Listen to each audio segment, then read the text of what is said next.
bom dia, espero que vocês estejam todos bem. Hoje, na nossa aula de língua portuguesa, nós vamos estudar alguns descritores. Os descritores são as habilidades pedidas para realizar as questões.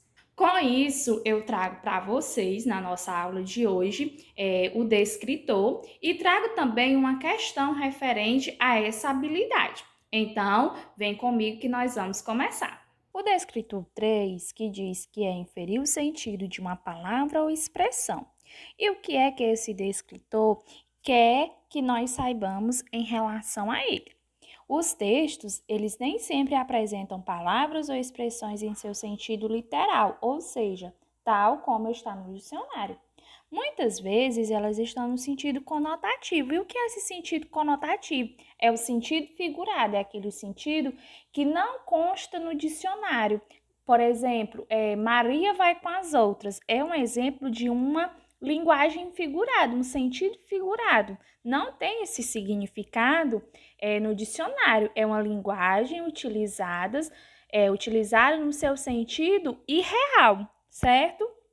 Para compreender o sentido figurado de uma palavra ou expressão, é necessário analisar o contexto no qual está sendo utilizado. O uso do sentido figurado é muito comum na literatura e nas propagandas e anúncios. Para que você compreenda a linguagem conotativa, é preciso que identifique não apenas a ideia, mas também que leia as entrelinhas, ou seja, procure compreender aquilo que não está explícito no texto. Isso exigirá de você uma interação com seu conhecimento de mundo, recuperando em sua memória informações que você tenha sobre o tema apresentado no texto. Dessa forma, você será capaz de compreender o sentido global do texto. Quando a palavra ou expressão está em seu sentido conotativo, é necessário muitas vezes inferir o seu significado. Inferir significa realizar um raciocínio com base em informações que você já possui, para então se chegar a informações novas que não estejam explicitamente marcadas no texto. Para que isto fique claro, vamos à questão a seguir. O texto da nossa questão que nós vamos fazer desse leitor 3 o título é Sumiço, certo? Eu peço a vocês que leiam junto comigo. Desesperado, o chefe olha para o relógio e, já não acreditando que um funcionário chegaria a tempo de fornecer uma informação importantíssima para uma reunião, liga para o tal. Alô? Atende uma voz de criança quase sussurrando. Alô? Seu pai está aí? Tá, ainda sussurrando. Posso falar com ele? Não, disse a criança bem baixinho. Meio sem graça, o chefe tenta falar com algum outro adulto. E sua mamãe? Está aí? Tá. Ela pode falar comigo? Não, ela está ocupada. Tem mais alguém aí? Tem, sussurra. Quem? Polícia. Um pouco surpreso, o chefe continua. O que ele está fazendo aí? Ele está conversando com o papai, com a mamãe e com o bombeiro. Ouvindo um grande barulho do outro lado da linha, o chefe pergunta assustado: Que barulho é esse? É o helicóptero. Um helicóptero? Ele trouxe uma equipe de busca. Minha nossa, o que está acontecendo aí? O chefe pergunta já desesperado. E a voz sussurra com um risinho safado. Eles estão me puculando. Então, depois que a gente realizou a leitura do texto, a gente vai ver a questão. A questão pergunta: nesse texto, a palavra sussurrando indica que o menino falava de qual maneira? Então, a gente vai ver, no contexto em que foi empregado e vamos ver os itens. Sussurrando, no seu sentido real, quer dizer que faz o quê? Fala baixinho. Será que esse sussurrando que foi usado no texto, ele está numa linguagem conotativa no sentido figurado ou ele está numa linguagem denotativa no sentido real? E aí a gente vai ver os itens e vamos descobrir. Agitado, B, assustado, C, baixo ou D, sério. Como é que vocês acham que esse menino estava falando? Quando diz lá no comecinho do texto, ó, que diz assim, ó, alô, atende uma voz de criança quase sussurrando. Na verdade, esse meninozinho, ele estava falando o quê? Bem baixo. Ele estava escondido, né? Infere-se do texto que ele estava escondido e as outras pessoas estavam procurando ele. E para que não encontrasse, ele estava falando bem baixo. Então, o sussurrando, ele está sim sendo utilizado num sentido denotativo, no sentido real, no sentido que está no dicionário. Portanto, a nossa resposta com certeza será o item C. Quem marcou o item C aí baixo, acertou. Vamos lá ao descritor 4, que é interpretar textos não verbais e textos que articulam elementos verbais e não verbais. Primeiro, a gente tem que saber o que é um texto não verbal.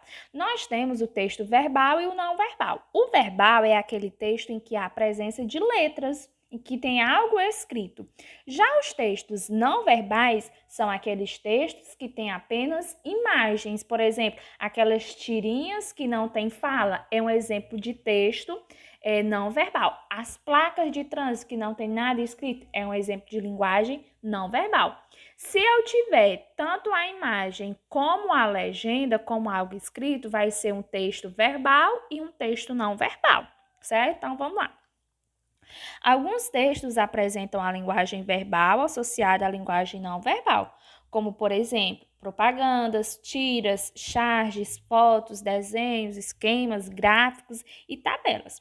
Estes textos, chamados de textos multimodais, estão cada vez mais comuns em nossa sociedade e certamente você faz uso ou tem contato com eles, principalmente quando está na internet. Eles também estão nos outdoors, nas propagandas de TV, no rádio. Portanto, como a nossa sociedade está cada vez mais visual, é muito importante que você aprenda a interpretar esse tipo de texto, relacionando os elementos visuais aos verbais.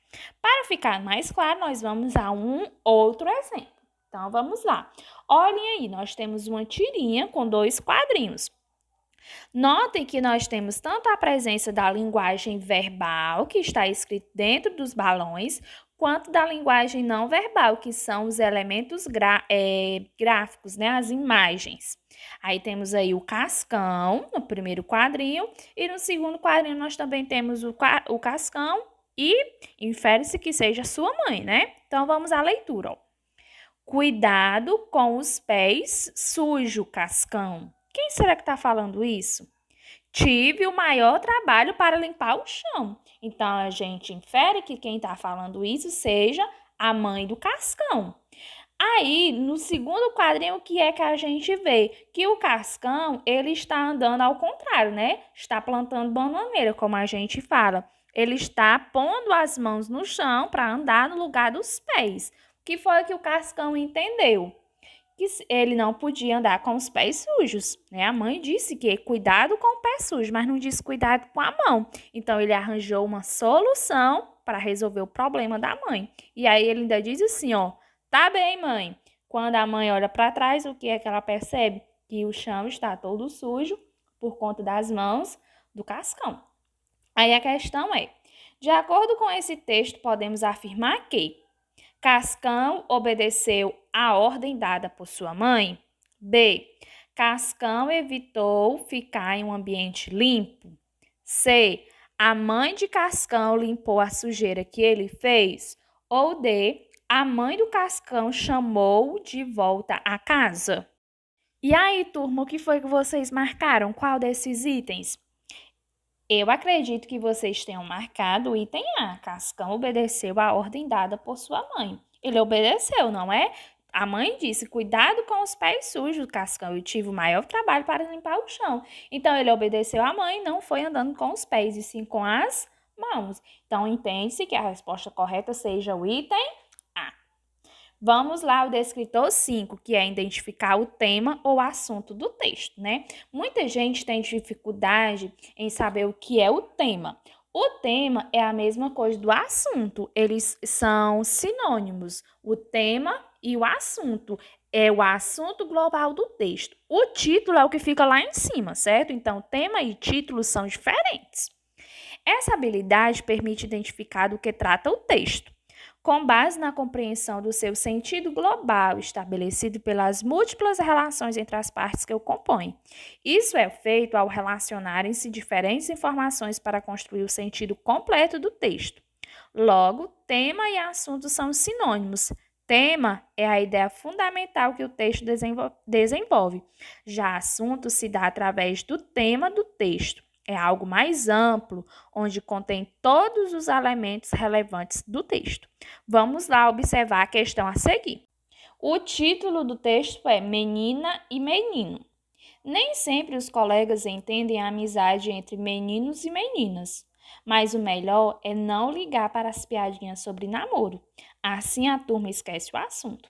Se você encontrou uma pessoa legal, não interessa se é menino ou menina, contar com um melhor amigo de outro sexo tem até vantagens. Afinal, assim você vai poder entender mais como as meninas ou os meninos pensam. Um texto bem pequeno e bem simples. Aí a gente vai à questão que pergunta qual é o assunto desse texto. O assunto é sobre o que o texto está falando, sobre o que ele está tratando.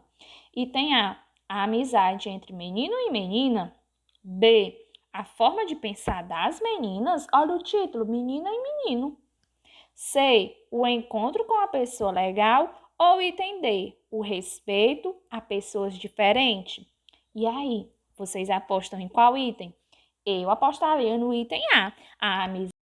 Quando diz que se você encontrou uma pessoa legal, não interessa se é menino ou menina, não importa, né? A relação que tem entre sexos. Porque contar um segredo ao melhor amigo, seja lá menino ou menina, tem lá as suas vantagens. Então, a resposta correta será o item